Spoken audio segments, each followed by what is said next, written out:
And thank you for joining us with those updates. Ukraine has carried out one of the largest drone attacks on Russia, targeting its military air bases. Reports suggest that nearly 34% of Russia's strategic cruise missiles and related infrastructure have been hit. Damages are estimated to be $7 billion. Targets include Tu-95 and Tu-22 strategic bombers and A-50 radar detection and command aircraft. The dramatic Ukrainian strike comes just a week after Russia carried out its largest aerial bombardment of the war, firing 367 missiles and drones at Ukrainian cities. Well, some breaking updates now coming in on this story. The Ukrainian drones, which carried explosives, were sneakily smuggled into Russia by hiding them inside wooden structures, which were loaded onto trucks. These trucks made their way to the perimeter of the targeted air bases, and when they reached their destination, the roofs of the wooden structures were opened remotely, following which the drones took off and initiated the attack. Aditya Vadhavan is joining us for more on this story. Aditya, take us to the modus operandi of how this strike was conducted by Ukraine.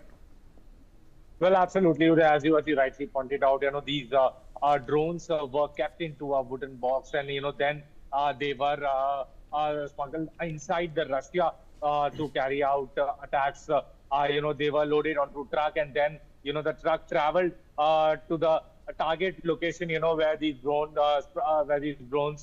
carrying explosives were dropped. And now, as per the as per the Ukrainian Foreign Ministry, about more than 13 Russian fighter jets have been destroyed, and more have been damaged. So significantly, it is a very big attack, massive drone attack that has been carried by Ukraine against Russia, and Russia now has kept all its nuclear warfare and other air bases on high alert. And there could be a possibility of a massive Russian retaliation. Let us just also put this into perspective that both the Russian and the Ukrainian side are due to meet for the second round of talks in Istanbul. So now it needs to be seen from here on how things unfold as far as this Russia-Ukraine war is concerned. Yes, sir.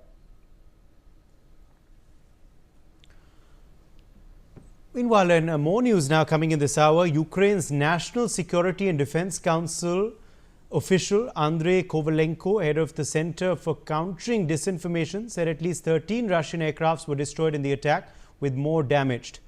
These are the latest updates coming in this hour. In fact, Aditya Vadhavan is still with us for more on this story. Aditya, more details coming in from a senior Ukraine official. What has he stated? Well, absolutely. The senior Ukrainian official has stated that there has been considerable damage to Russian military infrastructure. About what he claims is that of the 13 Russian aircraft fighter jets have been destroyed, and more of its lethal fighter aircraft have been destroyed by the Ukrainian drones. It is a very massive attack on Russia. Recently, sometime back, we also saw Russian President Vladimir Putin says that Ukraine has made a mistake by attacking this, and now they will have to pay for this. So at this juncture, it is very likely that Russia is preparing for a huge retaliation. On the other side, there are also talks going on that the Russian and the Ukrainian side will meet through a diplomatic engagement. But however, also, like, if we talk about this Ukrainian drone strike, these Ukrainian drones are such sophisticated technology, as they use that optical fibers, which doesn't come on the radar system of the Russian defense system. So these drones do not transmit signal, and that is why they don't come on the radar. And due to not being coming on radar, every time Ukraine is able to hit Russia precisely through these drones. Yes, Uday.